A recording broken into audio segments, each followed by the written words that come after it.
Yanga Shiro Nana Sajawala Nana Tadwaru Yanga Dini Yavazi Yoga Dini Yavazi Yanga Dini Yavazi Nano Sriwani Yavazi Shijaro Kalamalo Loka Hidaya Tata Loka Ijosiwa Loka Aditya Megani Osa De Chile Inga Nida Jima Dami Dani The Tazali Suninigu Jedita Wengabe Esu Nunkeno Murogo Toronto Kayamsi Yidan Joko Aduto Muyadi Chibi Kira Chinyalo at the Song Layano Sewan Guru Itemaniendo Kedowa Dana Jikanya Sa Yodo Mugaya Shalini Mahagaruni Katana Dewanya Yaweta Kedu Tanachiki Mahagaruna Shimshidomuno Dada Dada Winiyamya Swaha Dadawai Chandla Sipa Dola Ganda Gombo Pagadi Nata Minya Tushino Yapaya Namo Yudi Pyao Pyok Manuliovi Kero Yuju Shikujindi Achubawadu Sinzimati Shipasi Dadi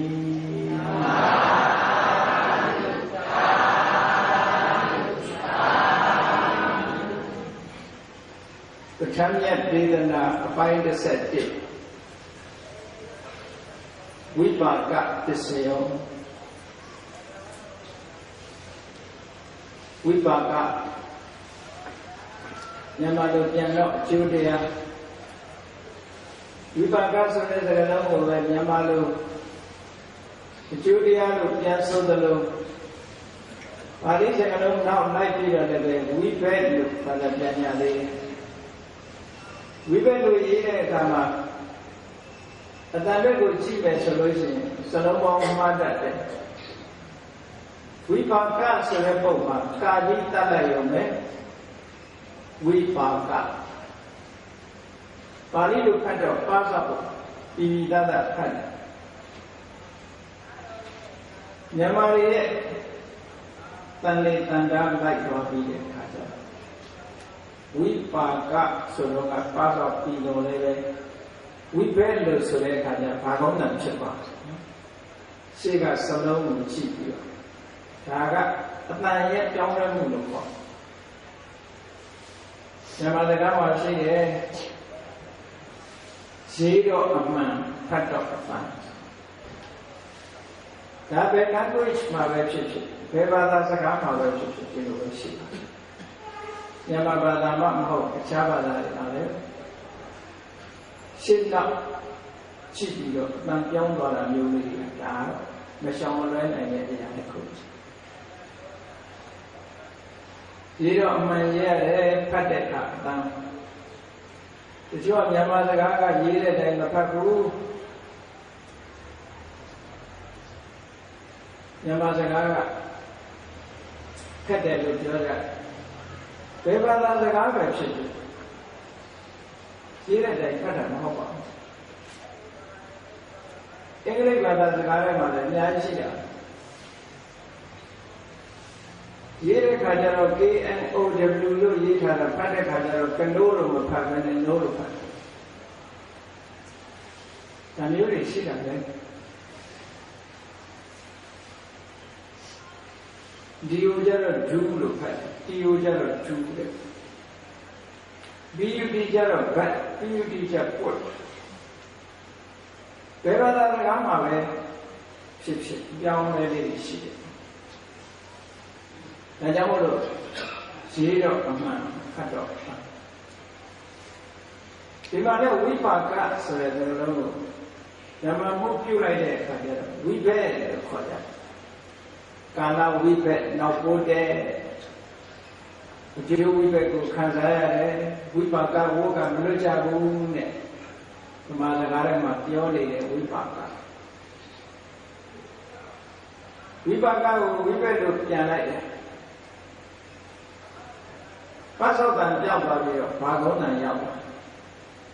ဒါမျိုးသိချင်နေရတယ်မှာလည်းရှေ့လုံးကိုကြည့်ပြီးတော့အတန်ပြောင်းလဲမှုလို့ခေါ်တယ်ဒါကတတိထားစရာလေးပြောပြတယ်ပင်ဆိုတဲ့စကားလုံးလေးပဲကြည့်ပါဆောင်နဲ့ရေးထားတယ်ပင်လို့ပြီးပြီးသားသားထွက်တဲ့နေရာရှေ့ကစကားလုံးတစ်ခုထည့်လိုက်လို့ရှိရင်အတန်ပြောင်းသွားတာလေးရှိဆိုတော့တစ်ပင်ရှေ့တစ်ဆိုရင်တစ်ပင်လို့ခေါ်ဒါပဲရှေ့ကနေပန်းထည့်လိုက်တယ်ပန်းပင်ဖြစ်သွားပန်းပင်လို့ဆိုရင်ဝဲတယ်လို့ပြောကြမှာဒီသားသားလေးလေးနဲ့ခေါ်ရင်ပန်းပင်လို့ပဲခေါ်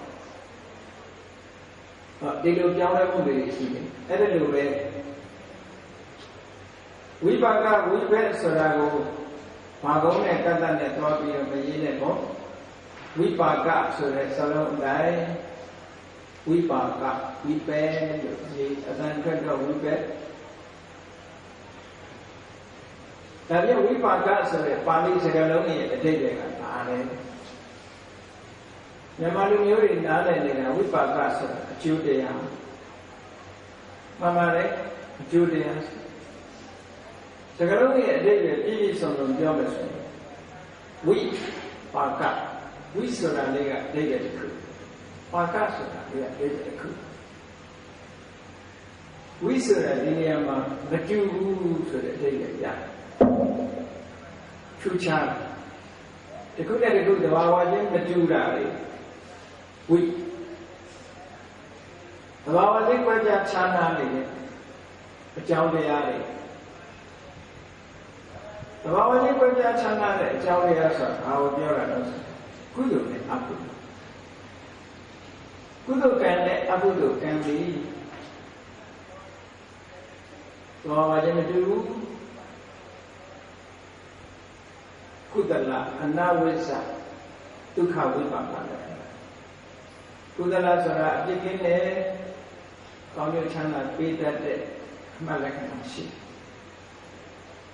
အကုသလတာဝိဇ္ဇဒုက္ခဝိပါကလည်းအကုသိုလ်ကြတော့အပြစ်ရှိရဲ့ဒုက္ခဝိပါကလက္ခဏာဆင်းရဲတဲ့အကျိုးပေးတယ်ဟောသဘာဝချင်းမတူရအဲ့ဒီသဘာဝချင်းမတူတဲ့ကံတစ်ခုရဲ့ပါကအကျိုးလို့ပြောတာအဲ့တော့ဝိပါကဆိုတဲ့စကားလုံးဒီကုသိုလ်နဲ့လည်းဆိုင်အကုသိုလ်နဲ့လည်းဆိုင်ကုသိုလ်ရဲ့အကျိုးကိုလည်းဝိပါကအကုသိုလ်ရဲ့အကျိုးကိုဝိပါကကံတရားတွေရဲ့အကျိုးတွေကိုဝိပါကလို့ဒါကိုဘုသုံးပါးပြောတဲ့အခါမှာကမ္မဝကိလေသာဝဝိပါကဝကိလေသာဝကမ္မဝဝိပါကဝလို့ပြောတယ်အဲ့တော့နားလည်နေတာကဝိပါကကအကျိုးတရားသဘာဝချင်းမတူတဲ့ကုသိုလ်ကံအကုသိုလ်ကံတို့ရဲ့အကျိုးတရားလို့ပြောတယ်ဒါပြင်ကုသိုလ်ကံအကုသိုလ်ကံရဲ့အကျိုးတရားမှန်မှန်ကိုဝိပါကလို့ခေါ်သလားလို့မေးစရာရှိတာမေးစရာရှိတာ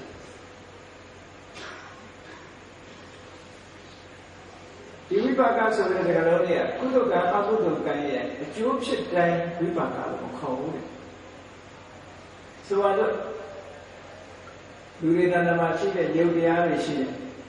သက္ကုပ္ပတာရသောတာပတ္တာရခန္ဓာပတ္တာရစေဝပတ္တာရကာယပတ္တာရပတ္တာရယုတ်၅ခုဒီပတ္တာရရဲ့ယုတ်၅ခုရဲ့အကြောင်းတရားကဘာလို့ဆိုကံနဲ့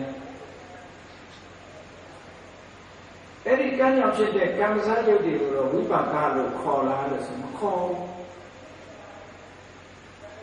အဲ့ဒါတွေကိုဝိပါကလို့မခေါ်နိုင်ဘူးသူတို့ကဒါဖြင့်ကံရဲ့အကျိုးမဟုတ်ဘူးလားဆိုဟုတ်တယ်ကံစားရုပ်တွေကကံရဲ့အကျိုးတွေပဲမဖြစ်လို့မခေါ်တာဒီဝိပါကဆိုတဲ့စကားလုံးလေးဟာကံနဲ့တူတဲ့ဟာမှခေါ်တယ်ခုနက ကံမစားရုပ်တွေကြတော့ကံနဲ့တူလားဆိုတူဘလို့မတူတာတော့ကံကအနန္တရာဟုတ်ကလားကံကအနန္တရာစေတနာကိုကံလို့ပြောတာစေတနာဆိုတာစေတသိက်နန္တရာကံမစားရုပ်တွေကဘာဖြစ်ရုပ်တရားပဲဟောပြောတဲ့နန္တမတူဘူးလေဝါဝါချင်းမတူဒါကြောင့်မလို့အကြောင်းဖြစ်တဲ့ကံတရားနဲ့တူတဲ့ဟာကိုသာလည်းဝိပါကလို့ခေါ်တာမတူတာကြတော့မခေါ်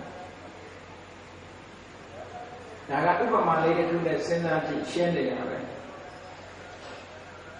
ဖလပါဠိလိုဖလမြန်မာလိုအသီး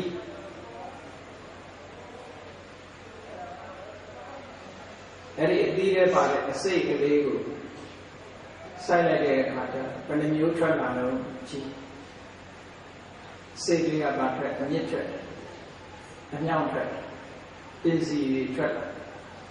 အရက်တွေထွက်တယ်အပွင့်တွေထွက်အသီးတွေထွက်တယ်အဲ့ဒီထဲမှာအမြင့်ဟာလည်းဒီအစိတ်ကဖြစ်လာတာအမြောက်ဟာလည်းအစိတ်ကဖြစ်လာပစ္စည်းလည်းအစိတ်ကဖြစ်အကိုင်းခက်တွေလည်းအစိတ်ကဖြစ်လာအရွက်တွေလည်းအစိတ်ကဖြစ်အပွင့်လည်းအစိတ်ကဖြစ်အသီးဟာလည်းအစိတ်ကဖြစ်ဟောအစိတ်ကဖြစ်တာလေအများကြီးကိုအကုန်လုံးဖလားလို့ခေါ်သလားလို့ဆိုမခေါ်ဘူးအဲ့ဒီအစိတ်နဲ့သဏ္ဍာန်တူတဲ့အစိတ်ပါတဲ့အသီးကိုလည်းဖလားလို့ခေါ်တာအပွင့်ကိုဖလားလို့မခေါ်ဘူးလောကမှာအကျိုးရှိတဲ့ဒီစကားလုံးတစ်ခုပြောတာမဟုတ်နော်စဉ်းစားကြည့်ရမှာကိုယ့်ရဲ့မျက်မြင်မှာပဲရှိမှရှိအဲ့ဒါကြောင့်လို့အထက်ကရာဆရာတွေကဒီနေရာမှာသူကဝိပက္ခဘာဝမပါဏနာအရုပဓမ္မနာဝေဒံအဓိဝဆနံဒီလိုရေးအစားတယ်ဝိပက္ခဘာဝဆိုတာရင့်ကျက်တဲ့အနေအထားတစ်ခုကိုအပါဏနာရောက်လာတဲ့အရုပဓမ္မနာနန္တရားတက်တက်ရဲ့အဓိဝဆနံအမည်ပဲဝိပါကဆိုတာနန္တရားတက်တက်ကိုသာခေါ်လို့ရတယ်ဒါဖြစ်လို့အကြောင်းကံကနန္တရားဖြစ်လို့ဒီပင်ကဖလားဆိုတာလည်းအတိတက်တက်ကိုခေါ်လို့ရတယ်ကျန်တဲ့အမြစ်ကိုဖလားမခေါ်ဘူးပစ္စည်းကိုဖလားမခေါ်ဘူးအကိုင်းနေခက်တွေအရွက်တွေအပွင့်တွေကိုဖလားလို့မခေါ်ဘူးအတိတမျိုးလည်းပဲဖလားလို့ခေါ်ဒါဖြစ်လို့တူလို့အဲ့ဒီသဘောပဲဒီမှာလည်းနန်းချင်းတူတဲ့အကျိုးတရားကိုလည်းဝိပါကလို့ခေါ်ရဲဒါလည်းမှတ်ထားမှာဖြစ်စတယ်အဲ့တော့ဝိပါကဆိုတဲ့အကျိုးတရားဒီနန္တရားကိုလည်းရည်ညွှန်းပြောတယ်ကံကြောင့်ဖြစ်တဲ့ယုတ်တရားတွေကိုပြောခြင်းကံမစားယုတ်လို့ပဲပြောတာဒီပါဠိတော်ကြီးတွေမှာကံမစားယုတ်ဆိုတဲ့အသုံးမှာဘာတစ်မျိုးသုံးလဲလို့ဆိုကတ္တတယုတ်ကိုခေါ်တယ်ကတ္တတဆိုတာလှုပ်ထားလို့ရတာဒီတိတ်ကတ္တတဆိုတာလှုပ်ထားလို့ဘာလို့လှုပ်ထားကံကိုလှုပ်ထားတယ်ကံကိုလှုပ်ထားတဲ့အတွက်ကြောင့်ကံကထုတ်လုပ်တဲ့ယုတ်လို့ပြောတယ်ကံစားယုတ်အဲ့တော့ဝိပါကပစ္စယောဆိုတဲ့စကားလုံးလေးမှာဝိပါကဆိုတာနန္တရားတွေကိုရည်ညွှန်းတယ်ကံတရားရဲ့အကျိုးဖြစ်တဲ့နန္တရားတွေကိုရည်ညွှန်းတယ်သဘာဝချင်းမတူတဲ့ဝိသဘာဝချင်းမတူတဲ့ကုသိုလ်ကံအကုသိုလ်ကံတို့ရဲ့ပါကအကျိုးဖြစ်တဲ့နန္တရားလို့ခေါ်လို့တဲ့မှာကဲဒါနဲ့အကျိုးဖြစ်တဲ့နန္တရားကိုဘာကြောင့်ပစ္စယောလို့ပဋ္ဌာန်းပစ္စည်းတွေထဲမှာဘာဖြစ်လို့ပစ္စယောလို့ပြောကြလဲအရင်တော့ရှင်းပြထားခဲ့တယ်နော်ပစ္စယဆိုတာပါဖြစ်စေဒီစေဤနဲ့ထွေခေါ်လေကျေစုပစ္စယဆိုတာဖြစ်စေတဲ့အကြောင်းဒီစေတဲ့အကြောင်းတရားဒီနှစ်ခုပြော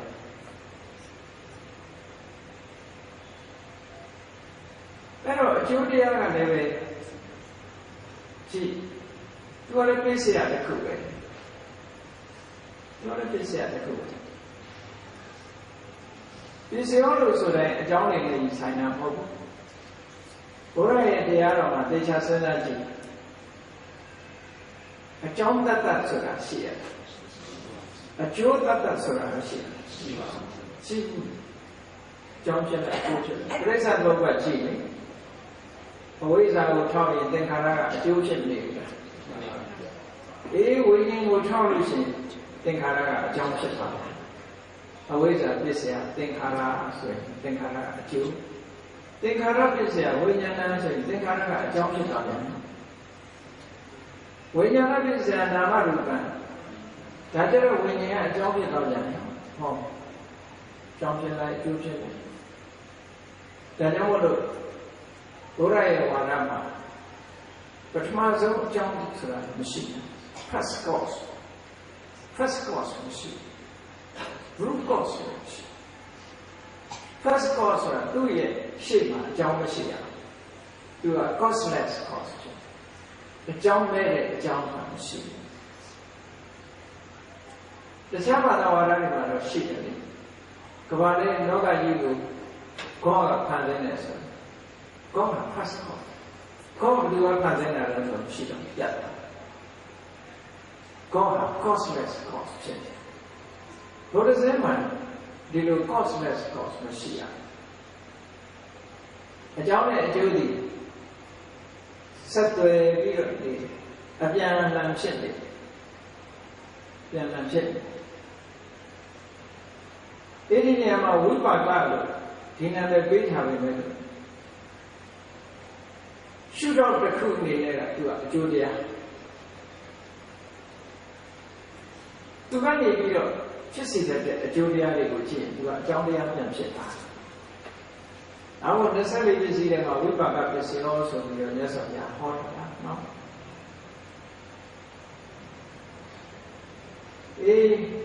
အဘိဓမ္မာသင်မှုတဲ့ပုဂ္ဂိုလ်တွေအနေနဲ့ကြည့်မယ်ဆိုစိတ်89ထဲမှာဝိပဿနာလို့ခေါ်ဝိပါက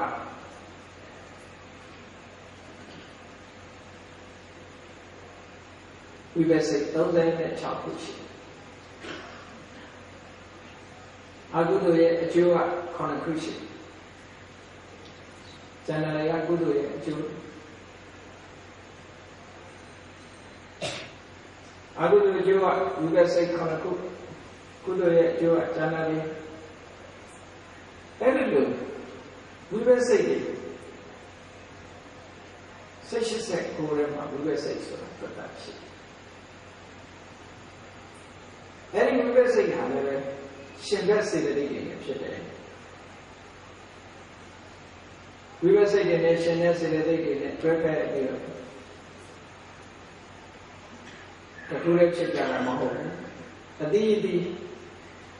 ဝိပဿနာတိုင်းမှာရှင်ဘက်စေတသိက်တွေရှိတယ်ရုပ်တရားပဲဖြစ်ဖြစ်နာမ်တရားပဲဖြစ်ဖြစ်တခုလည်းမဖြစ်ဘူးအစုလိုက်ဖြစ်တယ်အစုလိုက်ပြီးနေမှ energy ဆိုတာရှိတယ်တခုလည်းခွဲလိုက်လို့ရှိရင် energy မရဘူးဘယ်ရရဖြစ်ဖြစ်ပေါင်းစပ်မှ energy ဖြစ်တယ်နော်ဒီဝိပဿနာစိတ်တွေမှာလည်း energy ရှိအောင်သူကပေါင်းစပ်ထားတယ်ဒီမှာမဲ့စက္ကဝိညာဉ်စိတ်ဆိုတာကုသိုလ်ရဲ့အကျိုးရှိတယ်အကုသိုလ်ရဲ့အကျိုးရှိတယ်စက္ကဝိညာဉ်စိတ်ကသူတကူလေးဖြစ်တာလားလို့ဆိုမဟုတ်ဘူးတာဝစိတ်ကတာရဏစေတသိက်9ခုဘာသာဝေဒနာပညာစေတနာဧကဂတဇီဝိတ္တရိယမနတိကာရဆိုစေတသိက်9ခုနဲ့တွဲ10ခုသူရဲ့ unique က10ခုရှိ10ခုအစုလေးကိုခေါ်စိတ်ရုပ်ပြောလိုက်တာနဲ့စေတသိက်9ခုကပါဠိသားအဲ့ဒီ10ခုခွဲစိတ်လိုက်မယ် separate တစ်ခုစီခွဲလိုက်မယ်ဆိုရင်ပြတ်သွားတယ် energy မရှိတာကားများလို့ပဲပစားစီဖြုတ်တာပေါင်းများစက္ကရိယာတွေပစားစီဖြုတ်တာပေါင်း3များဒီသဘာဝတရားတွေလည်းစုနေမှာဆွမ်းအနေဖြစ်လာတာဝိပဿနာစိတ်တွေမှာလည်းဆိုင်ရာဝိပဿနာစိတ်တွေမှာဒီကုသိုလ်ရဲ့အကျိုးက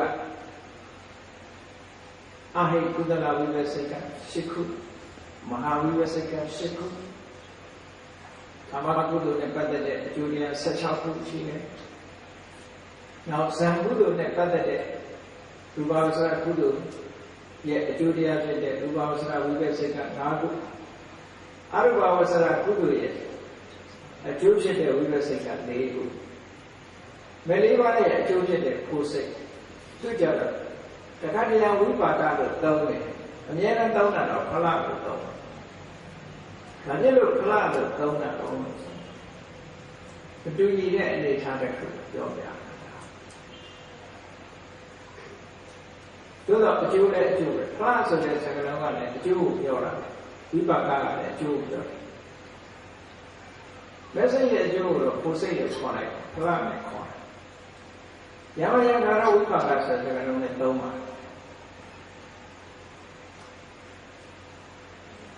ဒီပေါင်းလိုက်တဲ့အခါကျတော့ဝိပဿနာတွေ36ခုရှိတယ်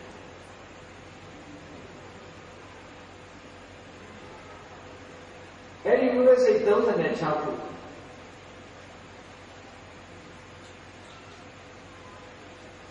ရှင်ဘစေတသိက်တွေတွဲလာဆံရစေတသိက်တွေ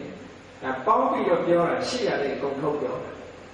ဖြစ်တာအဲ့လိုဖြစ်တာမဟုတ်တစ်ခုစီတစ်ခုစီဖြစ်တယ်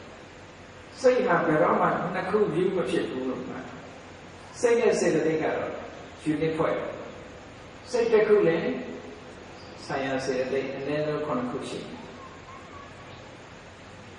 သို့တော့စိတ်တစ်ခုပေါင်းပြီးတော့ဖြစ်တယ်လို့ရှိတယ်ဆိုတော့သက္ကုဝိညာဉ်စိတ်နဲ့သောတာဝိညာဉ်စိတ်တွဲဖြစ်တယ်မရှိဘူးအချိန်တစ်ခုစီခဏတစ်ခုစီပဲဖြစ်လို့ရတယ်သူတို့နှစ်ခုကကြံကြမဖြစ်နိုင်ဒါကြောင့်မို့လို့ဇာပေကျမ်းကနေမှဆိုတာတို့ဟာတစ်စိတ်ထဲနဲ့အသက်ရှင်နေတာနှစ်စိတ်နဲ့အသက်ရှင်တာမဟုတ်ဘူးစိတ်ဆိုတာ momentary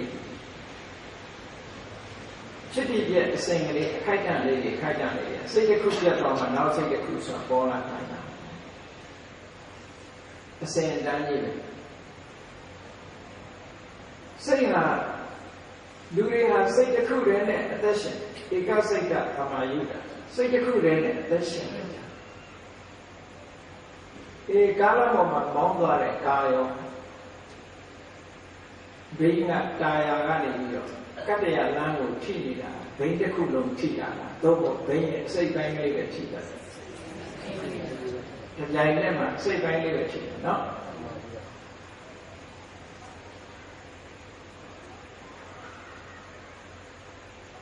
အစိတ်ပိုင်းလေးတစ်ခုပဲထိတယ်တာယာကြီးတစ်ခုလုံးကာလပေါ်မှာကြိုင်နဲ့ထိလို့မရဘူးမောင်းဘူးထို့တူပဲလူတွေဟာသက်ရှင်နေတယ်ဆိုတဲ့နေရာတစ်စိတ်ထဲနဲ့သက်ရှင်နေတာတစ်စိတ်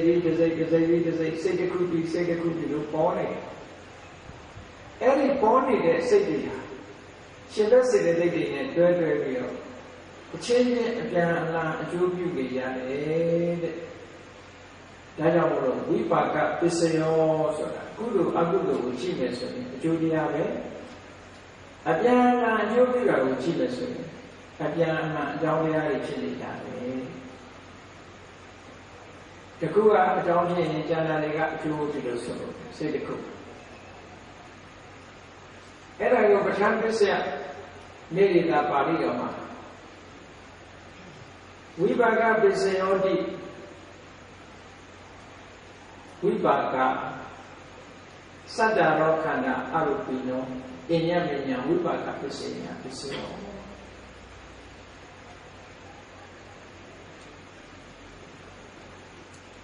ဝိပဿဖြစ်တဲ့ခန္ဓာ၄ပါး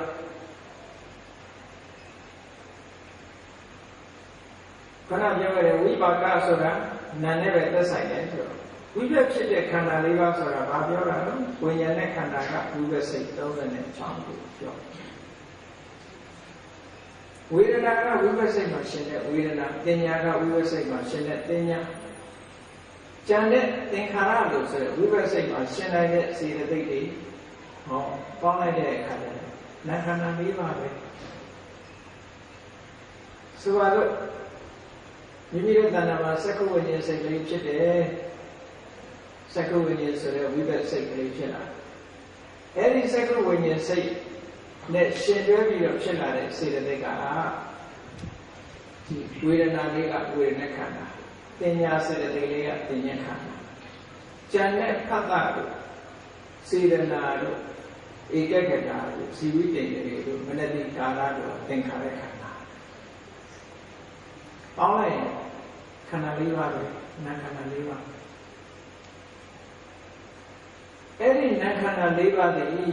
ဝိပဿဖြစ်တဲ့နာခန္ဓာ၄ပါးတည်းအညမဉဏ်အပြန်အလှန်ဝိပါကပစ္စေနာဝိပါကပစ္စယတတ္တိဖြင့်ပစ္စယောဥပကာရောခြေစုပြုနေတယ်ဒါကိုပြောတာစက္ကဝိညာဉ်စိတ်ကလေးကဘယ်သူတွေကိုခြေစုပြုလို့မေးလို့ရှိရင်ဖတ်တာဝေဒနာပညာစေတနာဧကဂတဇီဝိတ္တေတို့ရဲ့မနတိကာရဆိုစေတသိက်ခန္ဓာ၃ပါးကိုခြေစုပြုနေတယ်စေတသိက်9ခုခြေစုပြုတယ်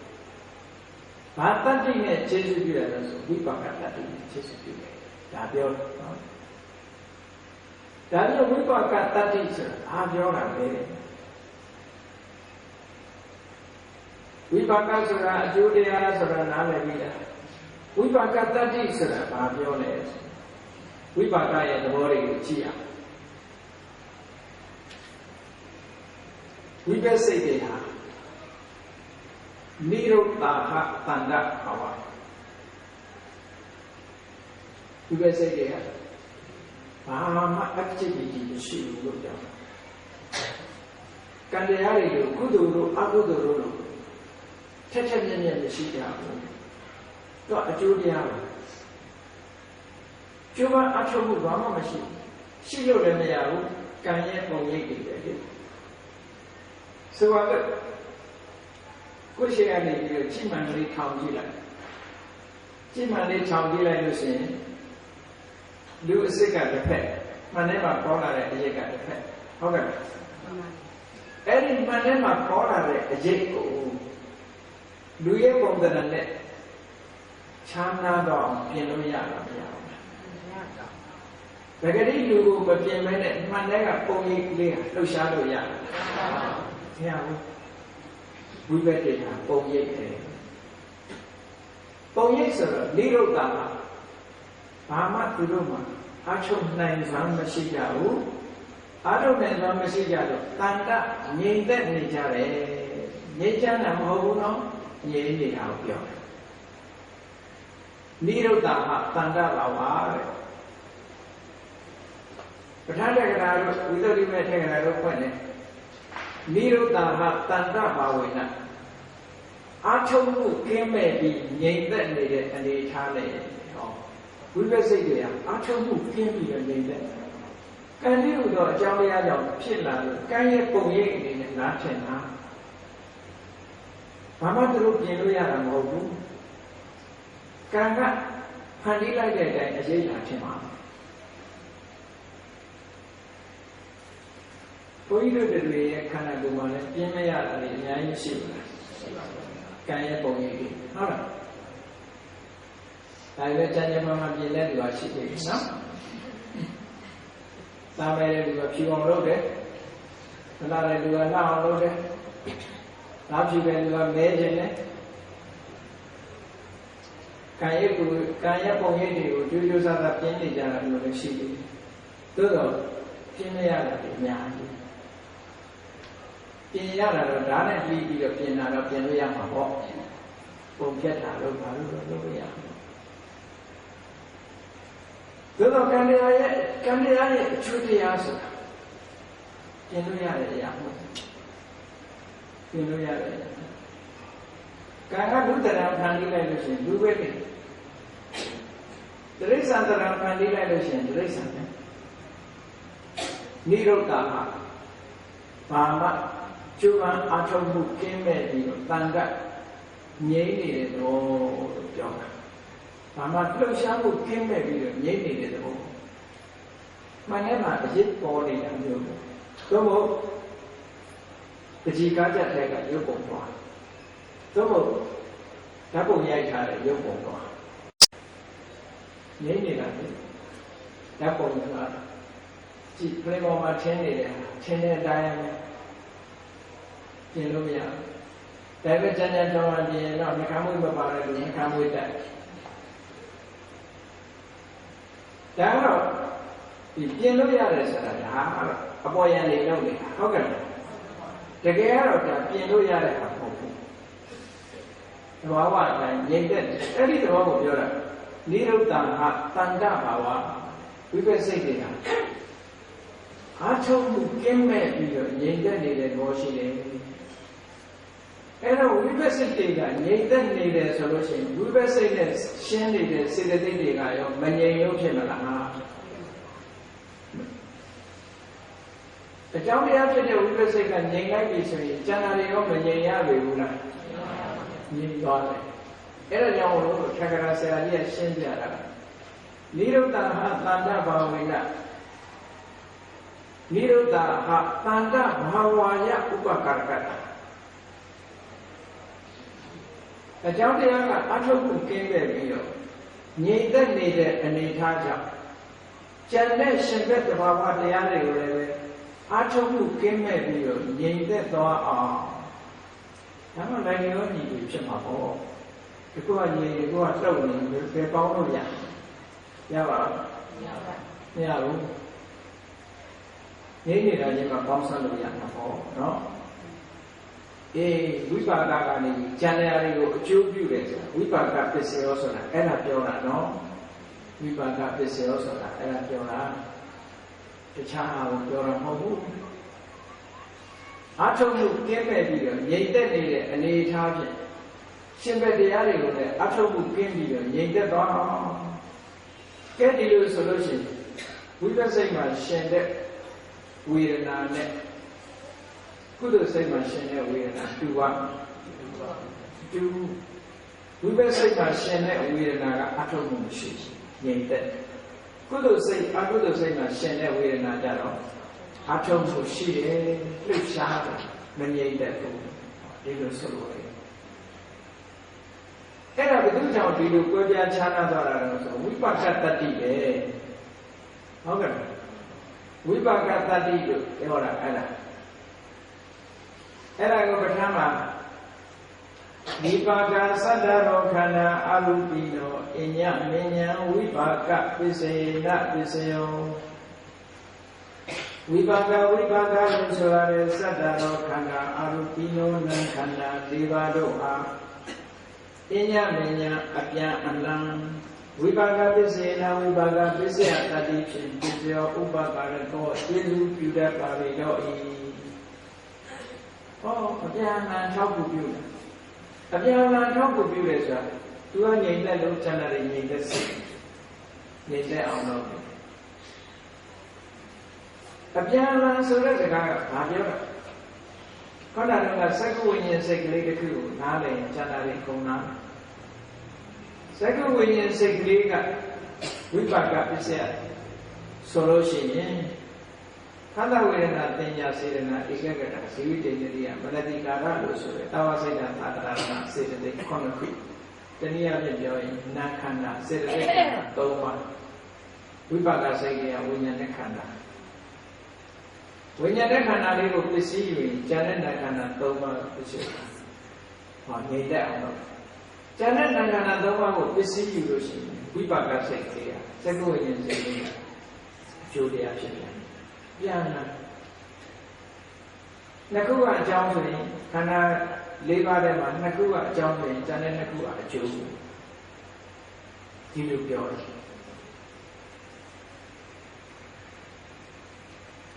အဲ့တော့သူကျေစုပြုတယ်ဘာလို့ဆိုရင်ငြိမ့်သက်အောင်ကျေစုပြုတာပဲလှုပ်ရှားမှုကင်းပြီးတော့ငြိမ့်သက်နေတယ်အဲ့ဒီလိုလှုပ်ရှားမှုကင်းပြီးတော့ငြိမ့်သက်နေတဲ့သဘာဝတရားတွေဟာပြန်မှန်လှုပ်ရှားမှုကင်းပြီးငြိမ့်သက်နေအောင်ထောက်လို့ပြုနေကြပါလေဒါကိုပဲဝိပါကပစ္စယောလို့ပြောတာကာလဝိပ္ပယ်နောက်ဘုဒ္ဓနဲ့လည်းမဆိုင်ဘူးဝိပါကဝတ်နဲ့လည်းမဆိုင်ဘူးနော်ဝိပါကပစ္စယောရဲ့အတိတ်ကဒါကိုပြောသဘာဝတရားတွေကအချင်းချင်းအပြန်အလှန်ထောက်ကူပြုနေတယ်ဆိုတဲ့ဘောပြောပြဒီလိုဆိုဒါကဝ ပဋ္ဌာန်းပစ္စယနေရတာဒါတော့ပဲဟောတာဒါပေမဲ့ဝိပါကပစ္စည်းကဒီဝိပဿစိတ်တွေကဒါတော့တင်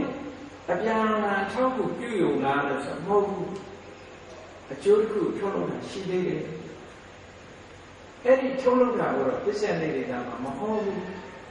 ပညာဝါဒပဋ္ဌာန်းပါဠိတော်ကြတော့တော့ဟောတာ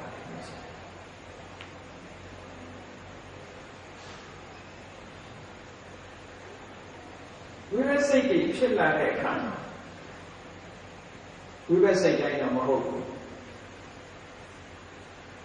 ခဏပြောတဲ့သက္ကဝိညာဉ်စိတ်သောတာဝိညာဉ်စိတ်ကာဏဝိညာဉ်စိတ်ဇီဝဝိညာဉ်စိတ်ကာဝိညာဉ်စိတ်ဆိုအဘိဓမ္မာသင်တဲ့ပုဂ္ဂိုလ်ရဲ့ဝါရနဲ့ပြောမှဆိုဒွေပင်စဝိညာဉ်စိတ်ဒွေပင်စဆိုတာငါးနှစ်လေးပြောတာနှစ်ငါးလေး30ငါးနှစ်လေးလည်း30ဒွေပင်စဆိုတာငါးနှစ်လေးလို့ပြောတယ်နော်သက္ကဝိညာဉ်စိတ်ကနှစ်ခုရှိတယ်သောတာဝိညာဉ်ကာဏဝိညာဉ်ဇီဝဝိညာဉ်ကာဝိညာဉ်နှစ်ခုစီရှိတယ်အလုံးပေါင်း30အဲ့ဒီစိတ်10ခုဖြစ်လို့ရှိရင်အဲ့ဒီစိတ်10ခုကစိတ်ဒဇာယုတ်ကိုမထုတ်လို့ဘူးသူတို့မထုတ်လို့နိုင်ဘူးနောက်အရုပဝိပ္ပ၄ခုလို့ဆိုတာအရုပဘုံမှာဖြစ်တယ်အရုပဆိုတာရုပ်ကင်းမဲ့တဲ့ပုံရုပ်မရှိတဲ့ရုပ်မရှိတဲ့ပုံမှာဖြစ်တဲ့ဒီစိတ်ကလည်းရုပ်ကိုမထုတ်လို့ဘူးထုတ်เสียမှမရှိဘူးဒါတော့ထုတ်ရုပ်မရှိတဲ့နေရာမှာတော့ဖြစ်တယ်ဟောကျန်တဲ့ဝိပဿစိတ်တွေကြတော့စိတ်စာရုပ်ကိုထုတ်တယ်တဲ့ကျန်တဲ့ရုပ်တွေကသူတို့ဖြစ်လာတာနဲ့တည်းနဲ့စိတ်စာရုပ်ကိုမွေးဖွားပေးလိုက်တယ်စိတ်ကြောင့်ဖြစ်တဲ့ရုပ်တွေမွေးဖွားပေးလိုက်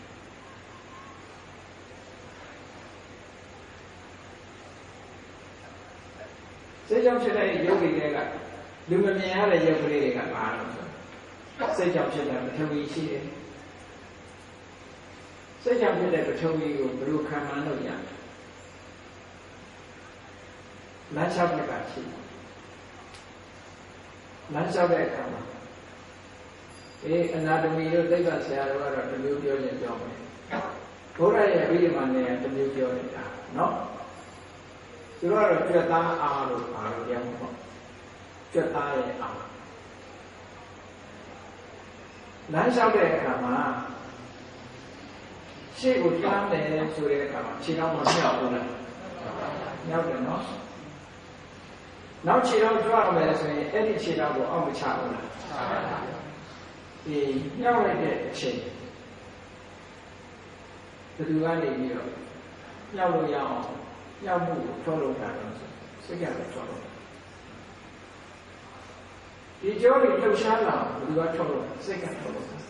အဲ့ဒီမှာခြေတော့ပြောင်းလိုက်ပြီဆိုတဲ့အချိန်လေးမှာဓာတ်ကြီးလေးပါးထဲမှာဘယ်သူတွေပိုးလာသူကဓာတ်ကြီးလေးပါးဘယ်နဲ့ဆိုမဖြစ်ဘူးအတူဆုံးလုပ်တယ်ခြေတော့ပြောင်းလိုက်တဲ့အချိန်မှာပထဝီဓာတ်တွေရော့သွားအာဘောဓာတ်တွေရော့သွားဒါလူမသိဘူးဘယ်သူတွေများလာတော့တေဇောဓာတ်နဲ့ဝါယောဓာတ်များတပူနဲ့လေရောက်လို့ပေါ်မြောက်တဲ့လားတဲ့ဟုတ်ကဲ့ဟုတ်တယ်ပေါ့လေဉာဏ်ကြီးအပေါ်တက်လာအင်းကြီးရဲ့အပူနဲ့လေအားနဲ့စုပ်ပြီးတက်သွားတာဟုတ်လားခြေထောက်ညှိလိုက်တဲ့အခါမှာပထဝီဓာတ်နဲ့အာဘောဓာတ်ကရော့သွားပြီးတော့တေဇောဓာတ်နဲ့ဝါယောဓာတ်ကတိုးလာဟောတစ်ခုကရှော့လိုက်ပြီးတစ်ခုမြင့်နေလိုက်တဲ့အခါကျခြေထောက်ကြီးကမြောက်တက်လာကဲပြန်ချလိုက်ပြီဆိုတဲ့အခါကျတော့ခုနကပထဝီနဲ့အာဘောကများလာပြီးတော့ဝါယောနဲ့တေဇောကရော့သွားတယ်အဲ့လိုရော့ချီတင်းကြီးရော့ချီတင်းကြီးလုံနေတာဘယ်သူကလုံနေလို့ဆိုစိတ်ကလုံနေတာဟောပထဝီအာဘောတေဇောဝါယောတို့စိတ်ကထိမ့်ချုပ်ပြီးတော့ဖြစ်ပေါ်စေတယ်ဒါကြောင့်မို့လို့စိတ်ဒဇပထဝီစိတ်ဒဇအာဘောစိတ်ဒဇတေဇောစိတ်ဒဇဝါယောဓာတ်ကြီးလေးပါးဒီအကြောင်းလေးပါးကြောင့်ဖြစ်တယ်။ကံကြောင့်ဖြစ်တာရှိတယ်။ဥရုကြောင့်ဖြစ်တာရှိတယ်။အာဟာရကြောင့်ဖြစ်တာရှိတယ်။စိတ်ကြောင့်ဖြစ်တာရှိတယ်။ဓာတ်ကြီးလေးပါး။ဓ အခုပြောတဲ့မြောက်လိုက်ချလိုက်လုံနေတဲ့အချိန်မှာဒီတက်ကြီးလေးပါကဘယ်လိုကြောင့်ဖြစ်နေတာလဲဆိုရင်စိတ်ကြောင့်ဖြစ်တာဒီလိုထင်ရှားတာတခုပြောအောင်မြင်ရတဲ့ရုပ်တစ်ခုပြောအတန်ဒါမှပြောရင်တော့အဲ့ဒါအနာတမီဆရာတွေကပြောမယ်အတန်အိုးဆိုတာရှိတယ်ဒါတော့အကြောင်းစာတစ်ခုတည်းမဟုတ်ဘူးအကြောင်းအများကြီးရတယ်ဟုတ်ကဲ့စိတ်ဆိုတာအဓိကအကြောင်းစိတ်ကဘယ်လိုထုတ်အတန်အိုးမကောင်းရင်အတန်ထွက်ပါ့မလားထွက်ဘူးနော်အခုညီတော့ရှိရမှာပေါ့သို့တော့ပင်မအကြောင်းကိုပြောလို့ရှိရင်စိတ်အဲ့ဒီစိတ်ကဘာကြောင့်အတန်တစ်ခုမှမြည်လာတယ်လဲလို့စာနဲ့ပြောမယ်ခေါင်းကအတန်အိုးတွေလည်းမပြောဘဲနဲ့စာနဲ့ပြောမယ်ဆိုလို့ရှိရင်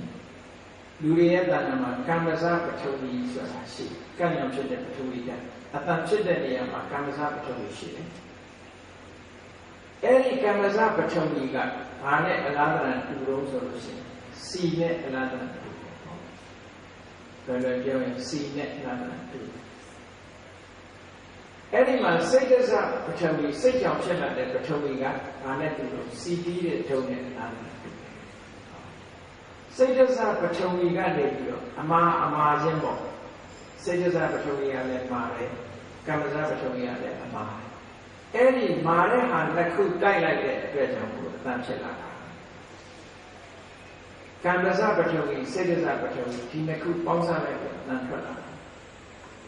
အဲ့တော့ပထဝီဆိုတာကအတန်ဟိုးနေရပေါ့ကမ္မဇပထဝီဆိုတာကံနဲ့တာလိပိလာတဲ့တစ်ခုပဲအဲ့ဒါကိုစကားပြောလို့လည်းစိတ်နဲ့သူအာယုရောတွေဘာတွေအကုန်လုံးမှလှုပ်ရှားလာပြီးတော့တိခတ်လိုက်လို့အတန်ဆိုတာထွက်လာတာဟောတတ္တရုပ်လေးဟာစိတ်ကြောင့်ဖြစ်တာရှိတယ်လို့ဒါကပြောတာအတန်လေးဟာစိတ်ကြောင့်ပေါ်လာတာအတန်ဖြစ်ပုံနဲ့ပတ်သက်ပြီးတော့ကျမ်းဂန်ထဲမှာဒီလိုရှင်းပြကမ္မဇပထဝီနဲ့စေတဇပထဝီဒီနှစ်ခုရဲ့တိုက်ခတ်မှုကြောင့်အတန်ဆိုတာဖြစ်လာဒီနေရာမှာကမ္မဇပထဝီကညံ့နေတယ်ဆိုလို့ရှိရင်လည်းအတန်ကမြည်မြည်မထွက်နိုင်စိတ်ဒဇပထဝီကညံ့နေလို့ရှိရင်လည်းအတန်မြည်မြည်မထွက်ဘူးဆိုတော့လူတယောက်ဟာကြောက်လန့်ဖြစ်နေအတန်တစ်မျိုးမထွက်ဘူးထွက်တယ်သူစိတ်နေထားအတန်မျိုးဆိုတော့ငိုတဲ့အခါအတန်တစ်မျိုးကြီးတဲ့အခါအတန်တစ်မျိုးစိတ်အခြေအနေကနေအတန်ကိုထိန်းတော့မျိုးစုံထွက်တယ်တိတ်ကြောက်ရင်အတန်တော်မထွက်တော့ကြောက်တော့အကြီးတန်ထွက်အိမ်မဲ့တော်မဲ့ဘူးကလည်းကြောက်စရာတွေ့တဲ့အခါကျအော်တာအနာမထွက်ဘူးနော်အဲ့တော့ကာမဇယုစိတ်ဒဇယုကံ့ကြောင့်ဖြစ်တဲ့ဟာနဲ့စိတ်ကြောင့်ဖြစ်တဲ့ပထဝီဓာတ်နှစ်ခုစိတ်ကနေဖန်တီးပေးနေတယ်ဒီလိုပြောတာ။ဒါကြောင့်မို့လို့ဝိပဿနာတွေဟာလည်းပဲဆိုင်ရာရုပ်လေးတွေကိုထုတ်သွားတယ်။ဒီလိုဖြစ်တဲ့အခါမှာဆိုင်ရာရုပ်တရားတွေမထုတ်နိုင်တဲ့ဝိပဿနာဝိပဿစိတ်က14ခုပဲရှိတယ်။ကျန်တဲ့စိတ်တွေကအားလုံးကရုပ်ကိုထုတ်တာလေးကြီး။ရုပ်ကိုဖြစ်စေနိုင်တာလေးကြီးပဲစိတ်ကစားရုပ်ကိုဖြစ်စေနိုင်တာလေးကြီး။အဲ့တော့ဒီဝိပဿစိတ်ကဖြစ်စေတဲ့စိတ်ကစားရုပ်ကလည်းဝိပါကတတ္တိလို့ပြောပါတယ်။ဝိပဿစိတ်ကထုတ်လိုက်တဲ့စေတစာယုတ်တိအကုသိုလ်စိတ်ကထုတ်တဲ့စေတစာယုတ်တော့ပြင်းထန်မှာမဟုတ်ဘူးဒါတော့ရှိတယ်နော်ကုသိုလ်စိတ်ကထုတ်တဲ့စေတစာယုတ်ကိုပြင်းထန်လှုပ်ရှားမှာတော့မဟုတ်ဘူးငြိမ်ငြိမ်သက်သက်ကလေးပဲဖြစ်တယ်ဒီမှာဘာဖြစ်လို့ဝိပဿစိတ်ကနိရောဓအတန္တပါအထုံးမှုကင်းမဲ့နေတဲ့ငြိမ်သက်တဲ့သဘောအထုံးမှုကင်းမဲ့ပြီးတော့ငြိမ်သက်နေတဲ့သဘောရှိတဲ့တရားကသူကထုတ်လို့တဲ့အကျိုးတရားတွေအထုံးမှုကင်းမဲ့ပြီးတော့ငြိမ်သက်တဲ့အနေအထားမျိုးပဲထုတ်မှာပေါ့ဒါပြောဝိပါကပစ္စယောဆိုတာဒါကိုရည်စူးပြီးတော့ပြောတာပါပရိသေရိအချိန်မှလည်းပဲကမ္မဇယုတ်တွေနဲ့ရှင်တွဲပြီးတော့ဖြစ်တာရှိသေးတယ်ပရိသေရိအခိုက်မှာဆိုလို့ရှိရင်ပရိသေရိစိတ်ဒီဝိပဿစိတ်ပဲ အဲ့ဒီဝိပဿနာစိတ်တွေနဲ့ရှင်တွဲပြီးတော့လာတဲ့ကမ္မဇာယုတ်တွေရှိတယ်အဲ့ဒီကမ္မဇာယုတ်တွေနဲ့လည်းပဲအပြန်အလှန်အကျိုးပြုနေကြတယ်တူတူဖြစ်ပြီဆိုလို့ရှိရင်အပြန်အလှန်ကျေးဇူးပြုမှုဆိုတာရှိတယ်ကျေးဇူးပြုတာကိုပဲပစ္စယောလို့ဒီနေရာမှာပြောတာပါဟောဒါဝိပါကပစ္စယောဆိုတာဒီသဘောမျိုးပြောပညာဝါဒမှာတော့ဝိပဿနာဆိုတာကုသိုလ်လားအကုသိုလ်လားဗျာတာလားလို့ဆိုတော့သုံးမျိုးခွဲတဲ့ထဲမှာဗျာကတာအဗျာကတာလို့ဆိုတဲ့အဓိပ္ပာယ်ကဘာကိုပြောလဲအဗျာကတာဆိုတဲ့အဓိပ္ပာယ်ကကုသိုလ်လို့လည်းမပြောဘူးအကုသိုလ်လို့လည်းမပြောဘူးတခြားနာမည်နဲ့ပြောမယ်ဆိုတဲ့အဓိပ္ပာယ်နော်အဗျာကတာရဲ့အဓိပ္ပာယ်ဗျာကတာဆိုတာထုတ်ပေါ်ပြောဆိုတာအဗျာကတာဆိုတာထုတ်ပေါ်မပြောဘူးကုသလဆိုတာထုတ်ပေါ်ပြောတယ်အကုသလလို့ထုတ်ပေါ်ပြောတယ်အဗျာကတာကြတော့ကုသလလို့လည်းထုတ်မပြောဘူးအကုသလလို့လည်းထုတ်မပြောဘူးဝိပါကလို့လည်းပြောလိုက်တယ်ဟောတာကိုကြည့်ကုသိုလ်လို့လည်းမပြောဘူးအကုသိုလ်လို့လည်းမပြောလို့အဗျာကတာလို့ခေါ်တယ်နော်ဒါပေမဲ့ဒီပါဠိတော်မြတ်စွာဘုရားကတော့အဘိဓမ္မာခုနှစ်ကျမ်းကိုဟောတော်မူမယ်ဆိုတဲ့အချိန်မှာတရားဓမ္မတွေကိုသုံးစုပြုတိကလို့ခေါ်တယ်တရားဓမ္မတွေကိုနှစ်စုပြုတာကျတော့ဒုက္ခလို့ခေါ်တယ်တိကဆိုတာတိဆိုတာသုံးကဆိုတာအပေါင်းဓမ္မတွေကတော့တိကကိုတိတ်လို့ပြောတယ်တိတ်ဆိုတော့ကတ်တဲ့တိတ်တွေနဲ့ရောပုံ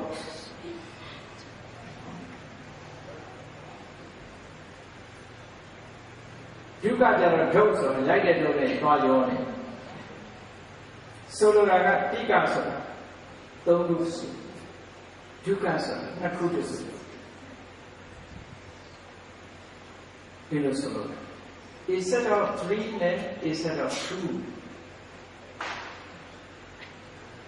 နှစ်ခုတည်းစုသုံးခုတည်းစုအဲ့ဒီမှာမြတ်စွာဘုရားကဓမ္မကိုသုံးစုခွဲလိုက်တယ်ကုသလဓမ္မအကုသလဓမ္မအဗျာကဓမ္မလို့သုံးစုခွဲတယ်အဲ့သုံးစုခွဲလိုက်တဲ့အထဲမှာဝိပါကဆိုတာအဗျာကဓမ္မဒါဟုတ်ဝိပါကကုသလဘာဝေနအာဂတိတာကုသလအကုသလလို့မပြောဘဲနဲ့အညဘာဝေနဂတိတာတခြားနာမည်ဖြင့်ပြောအပ်တဲ့တရားဆိုတခြားနာမည်နဲ့ပြောတဲ့တရားလို့ဒီလိုဆိုတယ်အဲ့တော့ဝိပါကဆိုတဲ့နာမည်နဲ့ဟောတဲ့တရားအဗျာကတောဓမ္မောအဗျာကတဓမ္မတာဝိပါကပစ္စေနပစ္စယောလို့ပညာဝရမှာဒီလိုဟောတယ်အဗျာကတဓမ္မတစ်ခုဒီအဗျာကတဓမ္မတစ်ခုအားဝိပါကတတိနဲ့ကျေးဇူးပြုပါလေတဲ့ဒီနေရာမှာအဗျာကတဆိုတာကဝိပဿစိတ်တစ်မျိုးလေးကိုအဗျာကတခေါ်တာမဟုတ်ဘူးကရိယာစိတ်ကိုလည်းအဗျာကတခေါ်တယ်ကုသိုလ်အကုသိုလ်မဟုတ်တာတွေဆိုရင်ဝိပဿစိတ်ရှိတယ်ကရိယာစိတ်ရှိတယ်နောက်ပြီးတော့ယုတ်တရားတွေရှိတယ်နောက်ပြီးတော့နိဗ္ဗာန်ရှိတယ်ပရမတ္ထတရား၄ပါးကိုကိုယ်အောင်လုပ်လိုက်မယ်ဆိုရင်ကုသလကကုသိုလ်မှန်မြတ်ပါသွားပြီအကုသလဓမ္မအကုသိုလ်မှန်မြတ်ပါသွားပြီအဗျာကတဓမ္မတွေမှာကျမ်းစာတွေကုန်ပါတယ်ဒီပဲကရိယာယုတ်နိဗ္ဗာန်အဲ့ဒါကိုအဗျာကတလို့ခေါ်တယ်ဒီနေရာမှာဝိပါကပစ္စယောဆိုအဗျာကတဆိုအဗျာကတတချမ်းတယ်လေးပုံကုန်တဲ့ဒီပုံပဲဟောတယ်ဒါကြောင့်လို့အဖြစ်ထုတ်တဲ့အခါကျတော့ဝိပါကဗျာကတဝိပါကောဗျာကတောဧကောခန္ဓောတိဏ္ဏံခန္ဓနာအဗျာကတဝိပါကပစ္စေနပစ္စယောဝိပါကဗျာကတဖြစ်တဲ့ခန္ဓာတစ်ခုသည်ခန္ဓာ၃ခုအားဘာသာပြောတဲ့သတ္တရောခန္ဓာအရုပ္ပိနောပဲနာခန္ဓာ၄ခုတည်းကတစ်ခုကပစ္စည်းတရားဆိုရင်တစ်ခုကအကြောင်းတရားကျန်တာတွေကိုကျန်တဲ့၃ခုကိုဖြစ်ပြီးတယောခန္ဓာဧကတခန္ဓာဒွေခန္ဓာဒွေနံခန္ဓာနာဝိပါကပစ္စည်းဒါရဏလို့ဆိုတော့တန်သမုဋ္ဌာနာနဲ့စဥပ္ပန္န အဲ့ဒီဝိပဿနာကထုတ်လုပ်လိုက်တဲ့စေတစာရုပ်တွေကိုပါဝိပါကတတိနဲ့ခြေစွပြုတယ်ပရိသေရိအခိုက်မှာဆိုလို့ရှိရင်ကာမဇယုတ်တွေကိုပါခြေစွပြုတယ်ဟောအပြန်အလှန်ခြေစွပြုနေကြတာအဲ့တော့မြတ်စွာဘုရားကပဋ္ဌာန်းပါဠိတော်ထဲမှာဟောတဲ့ဝိပါကလို့ဆိုတာဒုက္ခနာမှာဖြစ်နေတဲ့ဝိပဿနာတွေအကြောင်းပြောတာလို့ဒီလိုမှကဲဘုန်းကြီးတို့ရဲ့တရေရဲ့တဏ္ဍာမှာအခုအားလုံးခြုံပြီးတော့ပြောတာဝိပဿနာ36ခုလို့ပြောတာနော်အဲဒီ36ခုလို့ကိုယ်ပိုင်နဲ့ရှိတယ်လို့မအောင်မင်းနဲ့စာရဲပဲရှိတာကိုယ်တဏ္ဍာမှာအခုလောလောဆယ်ရှိနေတဲ့ဝိပဿနာတွေကိုပြောအောင်နေ့စဉ်မှာဘာတွေရှိနေလဲဆိုရင်ယတိစိတ်ဆိုတဲ့စကုဝိညာဉ်စိတ်ရှိဘူးလားရှိတယ်သောတာဝိညာဉ်စိတ်ဓာတိစိတ်အောင်မရှိဘူးလားနန္တိစိတ်ရှိပါတယ်လယတိစိတ်ရှိပါတယ်ထိတိစိတ်ဒါတွေကတော့ဖြစ်နေတာသိကြတယ်ဟုတ်ကဲ့မျက်စိဖွင့်ကြည့်လိုက်တာနဲ့မြင်သိစိတ်ကလာပြီနားဆွမ်းလိုက်တာနဲ့ကြားသိစိတ်ကလာပြီနှာခေါင်းထဲမှာအနံ့ရတာနဲ့အနံ့သိစိတ်လျက်တာနဲ့လျက်သိစိတ်ခန္ဓာကိုယ်နဲ့တခုခုထိတာနဲ့ပဲထိတိစိတ်ဟောဒီစိတ်လေးတွေကနိရုဒ္ဓကတဏ္ဍာသမကံရဲ့ပုံရိပ်ကြောင့်ပေါ်လာတဲ့ဘာဝတရားတွေမျိုးလှုပ်ရှားမှုသိရှိအထုံးဆုံးရှိဘူးသူတို့ရဲ့ကိုယ်ပိုင်အထုံးမှုမရှိဘူးလို့ပြောတာနော်အထုံးမှုမရှိဘူးကကိုယ်ပိုင်အထုံးမှုရှိအကြောင်းတရားကဖြစ်စေလိုက်လို့ပေါ်လာတာဘာမှမရှိသိငြိမ်သက်တယ်လှုပ်ရှားတာပြောင်းလဲတာသူတို့ရဲ့ပင်ကို activity တွေဘာမှမရှိဘူးလို့ပြောတာနော်အထုံးမှုဘာမှမရှိဘူးကိုယ်ပိုင်အစွမ်းစားနဲ့ဘာမှမရှိဘူးကံရဲ့ပုံရိပ်တွေနဲ့ပေါ်လာတယ်ကဲကြည့်အာယုန်လေးတစ်ခုကိုပေါ်လာလို့လက်ခံလိုက်တဲ့တမ္ပတိဆိုင်စိတ်ဒါလည်းဝိပဿနာစိတ်စုံစမ်းတဲ့တဏှိရဏစိတ်မေးဖို့ကောင်းတယ်လက်ခံတာလို့စုံစမ်းတာလို့ဒါအလုံးလုံးတာမဟုတ်ဘူးလားလို့ကံကခိုင်းထားတဲ့ပုံလေးပဲသူဒီရဲ့ထူးပြီးမလုပ်တတ်ဘူးဟုတ်ကဲ့နိရုဒ္ဓဟာဆိုသူကသူထွင်ပြီးလုပ်တာမရှိဘူးလို့ပြောတယ်စက်ရုပ်လိုပဲစက်ရုပ်လိုပဲကံရဲ့ပုံရိပ်ပဲစက်ရုပ်မှာသူကသူထွင်ပြီးတော့မလုပ်နိုင်ဘူးခိုင်းထားတဲ့အတိုင်းဆင်ထားတဲ့အတိုင်းသာဖြစ်တယ်ဟုတ်ကဲ့ဝိပဿနာစိတ်တွေကလည်းဒီတိုင်းပဲအကြောင်းတရားကထုတ်လုပ်ထားတဲ့အတိုင်းပဲဖြစ်တယ်ဒီဘုန်းကြီးတို့တွေရဲ့တဏ္ဍာမှာဝိပဿနာဝိညာဉ်30ဆိုတဲ့မျက်စိနာနာတရားကိုလည်းပတ်သက်တဲ့စိတ်ဆယ်မျိုးဖြစ်တယ်အဲ့ဒါဝိပါကပစ္စယောပဲနော်ဝိပါကပစ္စယောတွေမှာနေ့စဉ်ကြုံတွေ့နေတဲ့ဟာပြန်လာထောက်ကူပြုနေကြတယ်သံပတိဆိုင်စိတ်နှစ်ခုဖြစ်တယ်တန်တိရဏစိတ်3ခုဖြစ်တယ်ဒါတွေကဘုန်းကြီးတို့တွေမှာနေ့စဉ်ဖြစ်နေတဲ့တရားတွေရှိတယ်အဲ့ဒါတွေဟာဆရာစိတ်ဖြစ်ခိုင်းပါဆိုရင်ဝိပါကပစ္စယောနဲ့ပဲနေသွားကြတယ်ပေါ့ကိုယ်တဏ္ဍာနောက်တစ်ခုမဟာဝိပဿနာစိတ်အိပ်ပြောင်းနေတဲ့အချိန်မှာကိုယ်ပရိသေရိနေခဲ့တာကမဟာဝိပဿနာစိတ်ပထမမဟာဝိပဿနာစိတ်နဲ့ပရိသေရိနေခဲ့လို့ရှိရင်အိပ်နေတဲ့အချိန်မှာပထမမဟာဝိပဿနာစိတ်နဲ့ပဲအိပ်တယ်ပေါ့ဘဝင်စိတ်လို့ခေါ်တယ်မဟာဝိပဿနာစိတ်၈ခုလုံးတောင်ရှိတာမဟုတ်ဘူးအိပ်နေတဲ့စိတ်ပရိသေရိနေတဲ့စိတ်နဲ့ပဲနေတယ်သို့တော့ဘုဒ္ဓိအခါမှာဖြစ်လာလို့ရှိရင်မဟာဝိပဿနာစိတ်၈ခုလုံးပဲဖြစ်တယ်ပေါ့အဲ့တော့ဘုန်းကြီးတို့တွေရဲ့တဏ္ဍာမှာဖြစ်နိုင်ခွင့်ရှိတာဘာတွေလဲဆိုလို့ရှိရင်အကုသလဝိပဿနာစိတ်9ခုဖြစ်နိုင်ခွင့်ရှိတယ်အဟိကုသလဝိပဿနာစိတ်10ခုဖြစ်နိုင်ခွင့်ရှိတယ်မဟာဝိပဿနာစိတ်10ခုဖြစ်နိုင်ခွင့်ရှိတယ်အားလုံးပေါင်းလိုက်တော့23ဘုန်းကြီးတို့ရဲ့တဏ္ဍာမှာ40ဘဝမှာဝိပါကပစ္စယောဆိုတာဒီ23ကိုပြောနေတာနော်ဇာရပြီဆိုလို့ရှိရင်တော့ခုနကပြောတဲ့ဓမ္မဖြစ်နေတဲ့အခိုက်ဆိုလို့ရှိရင်တော့ရူပဝဆရာဝိပဿနာဖြစ်အောင်မယ်ရူပဇာရပြီရူပဓမ္မဖြစ်နေအရူပပုံရောင်းလို့အရူပဓမ္မဖြစ်နေလို့ရှိရင်အရူပဝိပဿနာဖြစ်မယ်အဲ့ဓမ္မဖြစ်မှာလူသားတွေအနေနဲ့မဖြစ်ဘူးတော့အဲ့ဒီစိတ်တွေက လူသားတွေလည်းဖြစ်ဘူးစိတ်89ဘူးလည်းစိတ်36လို့ပြောပြီးပဲကိုယ်တဏ္ဍာမှာရှိတာခေါင်းပြောတဲ့23ပဲလူသားတွေနေနေ့စဉ်နဲ့ညာဝိပါကပစ္စယောဆိုတာအဲ့ဒီ23ခုနဲ့စေတသိက်တွေပြန်လာဖြစ်နေကြတာကိုပြောတာထောက်ကူဖြစ်နေတာပြောတာသမဏကျင့်စဉ်ဝိပဿနာကျင့်စဉ်ကိုကျင့်ဝိပဿနာကျင့်စဉ်ကိုအောင်မြင်မြင်ကျင့်လို့ message ဖြစ်ပြီးတော့မှဖို့စိတ်ဆိုတာပေါ်တာဆိုလို့ရှိရင်သောတာပန်ကျင့်ရင်သောတာပတိဖို့သဂရဂံကျင့်ရင်သဂရဂံမိဖို့စိတ်နာဂံကျင့်လို့ရှိရင်နာဂံမိဖို့စိတ်ဉာဏ်နာဖြစ်မှဓာတ်ဖို့စိတ်ဖို့စိတ်တွေကဆိုင်ရာဆိုင်ရာပုဂ္ဂိုလ်ရဲ့တဏ္ဍာမှာဖြစ်လို့ဖို့စိတ်ဆိုတဲ့ဝိပါကစိတ်တွေလည်းဘုန်းကြီးတို့တဏ္ဍာမှာမဖြစ်ဘူးဖြစ်ရင်လည်းသောတာပန်ဖြစ်ရင်သောတာပတိဖို့ပဲဖြစ်တယ်ဉာဏ်နဲ့ဖို့မဖြစ်ဘူးသောတာပန်ဘဝကနေပြီးတော့တစ်စစ်တက်သွားလို့သဂရဂံမိသဂရဂံဖြစ်သွားပြီဆိုရင်သဂရဂံမိဖို့ပဲဖြစ်တယ်သောတာပတိဖို့မဖြစ်တော့ဘူးအဲ့ဒါဇန်နဲ့ပုံနဲ့မတူတဲ့သဘောလေးကိုမှတ်ဇန်ဆိုတာပထမဇန်ရပြီးရင်ဒုတိယဇန်တက်ဒုတိယဇန်တက်တတိယဇန်တက်သုဒ္ဓဇန်တက်ပစ္စမဇန်တက်အောက်ကဇန်ကပြောက်မသွားဘူးပြန်ဝင်စားတယ်လေကားချက်လိုပဲလေကတိဟာအပေါ်ဆုံးဖြစ်ရောက်တာအောက်ဖြစ်ပြီးပြောက်သွားတာဟုတ်ကဲ့တက်လိုက်ဆင်းလိုက်တက်လိုက်ဆင်းလိုက်ဟုတ်လားအောက်ဆင်းရင်လည်းဒီလေကတိပဲဒီက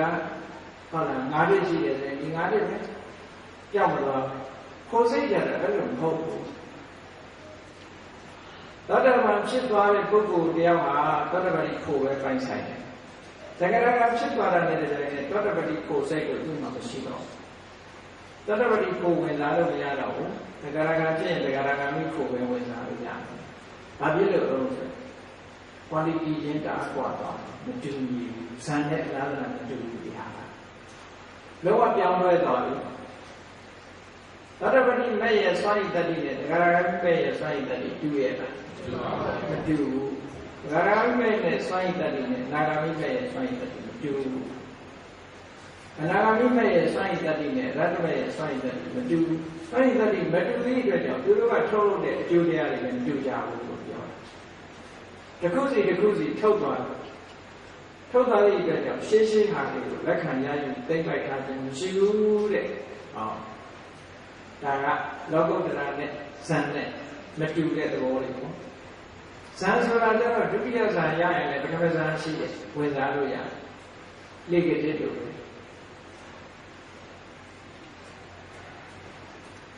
မြတ်စွာဘုရားဖြစ်ပြီးတော့မှလည်းပထမဇန်ဝင်စားလို့ရတာပဲလောကီဇန်ဝင်စားလို့မရဘူးတချို့ကဘုရားဖြစ်သွားပြီဆိုလို့ရှိရင်လောကီစိတ်တွေဘုရားတဏ္ဍာမှာမဖြစ်ဘူးလို့ထင်နေကြတယ်ဟုတ်ဘူးလောကုတ္တရာစိတ်ဖြစ်တယ်ဆိုတဲ့အချိန်လေးကသဘာဝဝင်စားမှာခဏသဘာဝဝင်စားမှာဖြစ်တာမြတ်စွာဘုရားဟာဆိုပါစို့တရားဟောနေတဲ့အချိန်လူတွေနဲ့စကားပြောနေတဲ့အချိန်ဉာဏ်တွေကိုဆုံးမနေတဲ့အချိန်ဒါဆိုရင်လက်တော်အာရုံပြုတာမဟုတ်ဘူးအဲ့ဒီချိန်မှာဘာစိတ်တွေဖြစ်တမန်လူတွေလိုပဲဖြစ်ဘာထူးလို့တရားမှာအကုသိုလ်စိတ်ဖြစ်ဒါထူးကုသိုလ်စိတ်မရှိဘာရှိလဲကရိယာစိတ်ဖြစ်တယ်ကရိယာစိတ်ဆိုတာကုသိုလ်အကုသိုလ်လို့အကျိုးထုတ်လို့နေတာမဟုတ်ဘူးဘောဓကုမှာဆောင်ရွက်ရုံတတ်တဲ့ပဲလို့ပြောတယ်နော်အဲ့ဒီကရိယာပဲဖြစ်တယ်သို့တော့ဗာနဲ့လာတနာတူလို့ကုသိုလ်နဲ့လာတနာတူလို့ပေါ့အကုသိုလ်ကတော့လုံးဝမရှိဘူးအဲ့တော့မြတ်စွာဘုရားတဏ္ဍာမှာလောကီစိတ်တွေဖြစ်တယ်ဆိုတာလောကီစိတ်တွေဖြစ်တာလို့မြတ်စွာဘုရားမျက်စိဖွင့်ကြည့်လိုက်လို့မြင်လိုက်ပြီဆိုရင်စက္ကဝိညာဉ်စိတ်မဖြစ်ဘူးဒီသက္ကရာဝိဇ္ဇာစိတ်တော့မဖြစ်ဘူးဖြစ်တယ်ဖြစ်မှပဲမြင်လို့ရမှာပေါ့နောက်ပြီးတော့တမ္ပတိဆိုင်စိတ်ဖြစ်တယ်တဏှိရဏစိတ်ဖြစ်တယ်သက္ကဝိညာဉ်စိတ်တို့တမ္ပတိဆိုင်တို့တဏှိရဏတို့ဆိုတာပညာနဲ့ရှင်းရတာတချို့ကအလွန်ကျွံတွေးတယ်မြတ်စွာဘုရားတဏ္ဍာမှာဖြစ်တဲ့များစိတ်ပြီးဉာဏ်နဲ့ရှင်းတယ်လို့ပြောတာဖြစ်နိုင်ပါ့မလားဖြစ်နိုင်ဘူးသက္ကဝိညာဉ်စိတ်မှာဘယ်ဉာဏ်ရှိမလဲဒါတွေက automatic သူ့အတူဒီ process ကြီးကပြင်လို့ရတာမဟုတ်ဘူးဟုတ်လားအာယုတိုက်ဆိုင်လို့သဘာဝအားဖြင့်ဖြစ်တာမြတ်စွာဘုရားမျက်စိနဲ့မြင်လိုက်တဲ့အချိန်မှာသစ္စာရဝိဇ္ဇာစိတ်ကတကားဖွင့်ပေးလိုက်တယ်မျက်စိသက္ကဝိညာဉ်စိတ်ကမြင်တယ်တမ္ပတိဆိုင်ကအမြင်အာယုံကိုလက်ခံလိုက်တယ်တဏှာကစုံစမ်းတယ်ဟောတော့ဆုံးဖြတ်တယ် ဇောဆိုတဲ့အခိုက်ကတော့ရသော်ပါအတိညာပါအဲ့ကျတော့အတိညာပါအဲ့ဒီနေရာမှာအဘိဓမ္မာကျမ်းကနေမှရေးထားတာရှိအားလုံးအဘိဓမ္မာသင်တဲ့ပုဂ္ဂိုလ်တွေသိလိုက်တယ်ဟတိတုပ္ပစိတ်ဆိုတာကြားဝင်မှာကြားပါပါအတိတုပ္ပစိတ်ဆိုတာဘုရားနဲ့ယဟန္တာမှာဖြစ်တယ်တဲ့သို့တော့ဟတိတုပ္ပစိတ်မှာပညာရှင်လားလို့ဆိုရင်မရှင်ဘူးအာဟိစိတ်ပညာမရှင်တဲ့အဲ့တော့ဟတိတုပ္ပစိတ်ဟာဘုရားကိုလည်းရေရှင်မှုကိုဖြစ်စေတဏှာတွေကိုဒီယဟန္တာတွေရဲ့တဏှာမှာလည်းရေရှင်မှုကိုဖြစ်စေတခါအဝိနိကဂုဏ်တော်ထဲမှာကြည့်ရင်သဗ္ဗံကာယကံမှာဉာဏပုပ္ပေမှာဉာဏနုပရိဝတ္တကာယကံမှုအလုံးနဲ့ဉာဏ်ရှိသွားရှိတယ်ဉာဏနောက်လိုက်ဖြစ်တယ်သဗ္ဗံဝစီကံမှာဉာဏပုပ္ပေမှာဉာဏနုပရိဝတ္တဒါကပြောသမျှနှုတ်မှုတွေမှာလည်းပဲဉာဏ်ရှိသွားရှိတယ်ဉာဏနောက်လိုက်တယ်သဗ္ဗံမနောကံမှာဉာဏပုပ္ပေမှာဉာဏနုပရိဝတ္တဉာဏ်ရှိသွားရှိတယ်ဉာဏနောက်လိုက်တယ်ဟတိတုပ္ပနဲ့ပြုံးတဲ့အချိန်ဟတိတုပ္ပစိတ်ဖြစ်နေတဲ့အခိုက်ကလေးမှာဆိုလို့ရှိရင်ဉာဏ်ပါပါမပါသည့်အတွက်ကြောင့်တချို့ဆရာတွေကအဘိဓမ္မာဆရာတွေကဟတိတုပ္ပစိတ်ဘုရားတဏ္ဍာမဖြစ်ဘူးလို့ယူဆတယ်ကဲဟတိတုပ္ပစိတ်မဖြစ်ဘူးလို့ပြောချင်ရင်သက္ကဝိညာဉ်စိတ်လည်းမဖြစ်ဘူးလို့မပြောရပေဘူးလားဟုတ်တယ်မဟုတ်သက္ကဝိညာဉ်စိတ်တို့သောတာဝိညာဉ်ကာဏဝိညာဉ်ဇီဝဝိညာဉ်တို့လည်းဉာဏ်ပါသလားမပါဘူးမပါသည့်အတွက်ကြောင့်သူတို့လည်းမဖြစ်ဘူးလို့ပြောရရှိတာတခုတော့ပြောမယ်သက္ကုသောတာကာဏဇီဝကာယဆိုတဲ့ဒီဝိညာဉ်စိတ်တွေတံပိဆိုင်တန်လီရဏဝုထောလို့ဆိုတာပိဿဒရဝိသနဲ့မနောဒရဝိသနဲ့တို့ဝုထောကကရိယာစိတ်သက္ကုသောတာကာဏဇီဝကာယတံပိဆိုင်တန်လီရဏတို့ကဝိပဿိဟတိတုပ္ပကြတော့ဇောစိတ်ဇောစိတ်ဖြစ်လို့ဉာဏ်ရှင်ရမယ်လို့ဒီလိုပြောကြတယ်သို့တော့ဉာဏပုပ္ပေကမဏလို့ဆိုတာမပြုံးခင်ကမြတ်စွာဘုရားဉာဏ်ဖြစ်ပြီးသားဟတိတုပ္ပစိတ်ဖြစ်တဲ့အခိုက်ကလေးသာဟတိတုပ္ပစိတ်မှာဉာဏ်မရှင်တာပြောတာနော်ပြုံးမှုကိုပြုတဲ့မြတ်စွာဘုရားကဆိုတော့ဆုံးကကြွသွားတဲ့အချိန်မှာလမ်းမှာဝက်မာကြီးကောင်းမြင်တော့ပြုံးဝက်မြင်တာနဲ့ဘာလို့ပြုံးလဲဘုန်းကြီးတို့တွေပြုံးမိရလားဝက်မြင်တာနဲ့ပြုံးမယ်ဝက်မြင်တာဘာပြုံးမှာဝက်ခဏခဏတွေ့နော်မြတ်စွာဘုရားကဝက်မြင်တာမှမဟုတ်ပဲနဲ့အဲ့ဒီဝက်ကလေးမြင်လိုက်တဲ့အခါကျတော့အဲ့ဒီဝက်မလေးကတခုသောဘဝမှာမြမကြီးဇမဘဝကနေပြီးတော့သူကသံဃာလဲလာပြီးတော့ဝက်ဖြစ်နေတာဟောဘဝနှစ်ခုကချမ်းသာလာဖြစ်လာဒီဝက်မလေးကတစ်ချိန်လုံးကပြမကြီးမှာပြမကြီးဒါကြောင့်မို့လို့ဗမာပြည်စကားပြောရတဲ့ဆိုလေးတစ်ခုရှိရလေပြမဖြစ်တော့တဝင်ဝင်ဝက်စခြင်းမှာတရှုပ်ရှုပ်ပြမကနေဝက်တန်းဖြစ်တာတော့မရှိဘူးပေါ့သို့တော်မြတ်စွာဘုရားပြုံးတာဟာဒီဝက်ကလေးကတစ်ချိန်လုံးကဒီဝက်မလေးကတစ်ချိန်လုံးကပြမကြီးပါလားဆိုတဲ့အမြင်လို့ပြုံးတာအဲ့ဒီမြင်တယ်ဆိုကြတဲ့ကဉာဏ်မဖြစ်ဘူးလားဝက်မမြင်လို့ပြုံးတဲ့အပြုံးကြီးအတိတုပ္ပနဲ့ပြုံးတာပဲဟုတ်ကဲ့အဲ့ဒါကြောင့်လို့အထက်ကတီကာဆရာတွေရဲ့တီကာဆရာတူရဲ့အယူဆကျန်တဲ့ပုဂ္ဂိုလ်တွေလက်ခံမြတ်စွာဘုရားရဲ့လောက်တဲ့များမှာအတိဉာဏ်ရှိတယ်အတိတုပ္ပစိတ်ဖြစ်တယ်အတိတုပ္ပစိတ်မဖြစ်ခင်ကဉာဏ်ဖြစ်ခဲ့ပြီလားလို့ဒီလိုဆိုတယ်အဲ့ဒါဉာဏပုပ္ပေမှာဉာဏ်နဲ့တူဖြစ်တယ်လို့ပြောတာမှမဟုတ်ဘဲနဲ့ဉာဏ်ရှိသွားရှိတယ်လို့ပြောတာလေဟုတ်တယ်စကားလုံးကိုသိချာနားမထောင်ဉာဏပုပ္ပေမှာဉာဏ်ရှိသွားရှိတယ်ဉာဏလူပရိဝတ္တဉာဏ်နောက်လိုက်တယ်လို့ပြောတာဉာဏ်နဲ့တူဖြစ်ရမယ်လို့ပြောတာမဟုတ်ဘူးနော်ဒါကြောင့်မို့လို့လောကမှာရှိတဲ့သဘာဝတရားတွေအထင်အမြင်တွေဖြစ်တတ်တယ်မြတ်စွာဘုရားတဏ္ဍာမှာလောကီစိတ်တွေမဖြစ်ဘူးလို့ဒီလိုအောင်းမိတတ်တယ်မြတ်စွာဘုရားကလောကီဇန်တွေကိုမဝင်စားဘူးလို့တချို့ကဒီလိုထင်တယ်မဟုတ်ဘူးမြတ်စွာဘုရားလောကီဇန်တွေဝင်စားတာပဲ ဘာဖြစ်လို့လဲဆိုလောကိနာမပြောနဲ့လောကိစိတ်တွေတောင်ဖြစ်နေတာဟုတ်လားတာမန်နေရင်တာမန်စိတ်တော့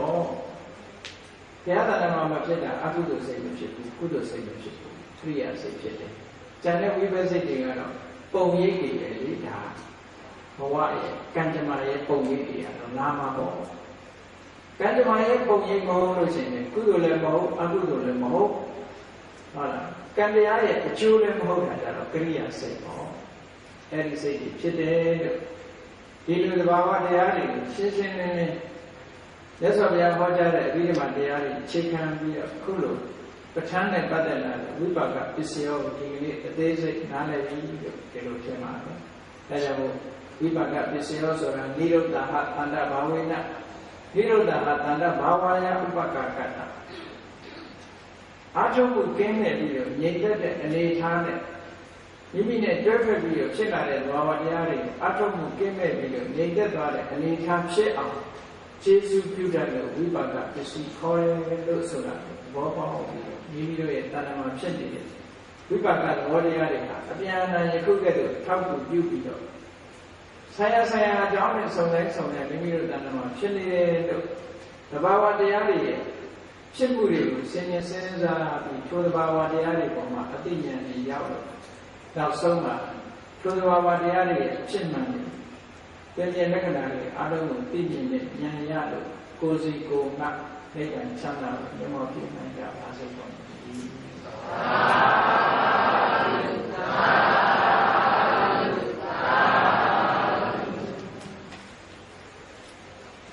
ေမိတ္တပို့တတ္တဝါများစွာရေယံကွာချမ်းသာကြပါစေတတ္တဝါများစွာရေယံကွာချမ်းသာကြပါစေဒါယေချမ်းသုံးငါဖြံနေရကြပါစေ